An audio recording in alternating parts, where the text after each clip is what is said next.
everybody. Welcome back.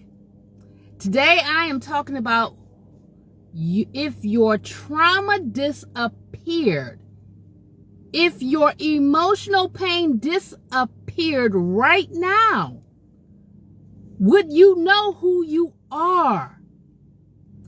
If your emotional pain disappeared right now, would you know who you are? Hi, I'm Shanita. I am your mindset coach. If you are new here, welcome. I help individuals to hear from their traumatic and emotional experiences, as well as uncover and discover who they are so they can live a life of wholeness and purpose. So let's get right down to it. Who are you without your emotional pain? Who are you without that turmoil, that inner battle that you go through constantly? Who are you? I have 5 points, 5 detailed points for you today, just so you can figure out if you know who you are. Point number one is the identity trap. The identity trap. Have your trauma or your emotional pain or your negative experiences have they became your identity? Is it part of your identity? That's a good one. That's a good one. And you might think, okay, what do you mean is it part of my identity? Is it the root of who you are?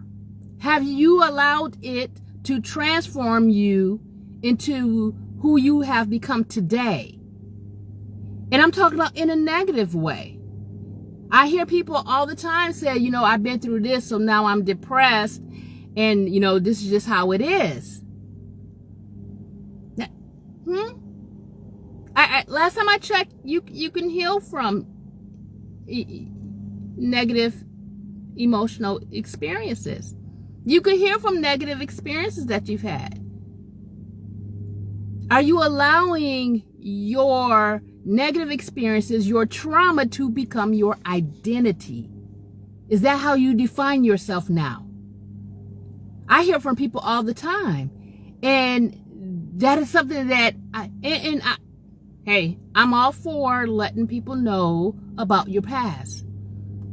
But are you letting them know about the past to get to know you better, or are you letting them know about the past so they will understand, or they have this comprehension of, okay, this is who you are. You are your past, instead of your past being just an experience. Okay, number 2. Are you separating you from your pain?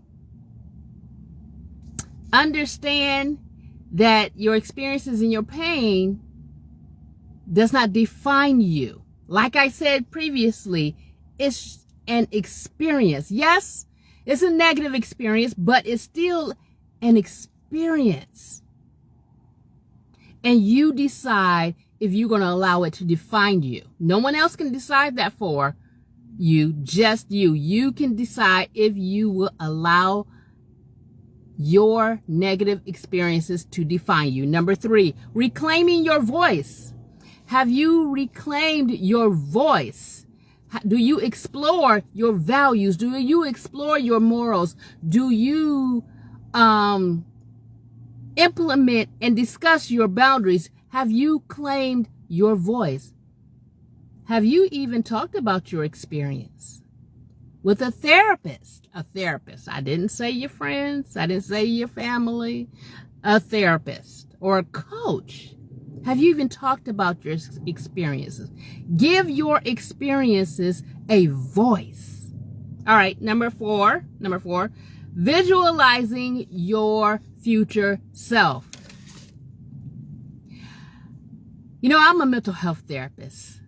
And this is a tough one for people, I noticed, is visualizing their future self. Visualizing, okay, who do I see myself becoming? Because if you're working on healing from your past negative experiences, then you're working on becoming. Who do you visualize you're going to become?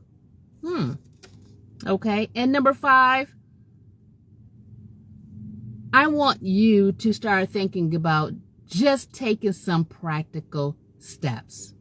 Practical steps like utilizing journaling prompts to really make sure that you are creating a life of wholeness and a life of purpose, and not a life around your negative experiences or the emotional pain that you're going through. Journal prompts. Number 2, I want a practical step that you can do also is daily affirmations. You know, who are you telling yourself about you? Are you saying, you know, I'm depressed, or I'm anxious, or I am sad, or I am... No. You feel sad because of an experience. You feel anxious because of an experience. You feel depressed because of an experience. But be careful with the I am depressed, or I am anxious, or I am sad. Because I am represents your identity. And if we go back to number 1, we talked about the identity trap. So we don't want to have our negative experiences become our identities. So we create positive affirmations around who we desire to be and who we are becoming. All right. So those are your 5 steps. Remember, your pain and your experiences are part of your story, but they are not your identity. Keep them separate. Okay? Keep them separate. All right, that's all I have for you today. Once again, I am Shanita. I'm your mindset coach. I help individuals to heal from their traumatic experiences, as well as uncover and discover who they are so they can begin to live a life of wholeness and purpose. You have a good rest of your day. Bye now.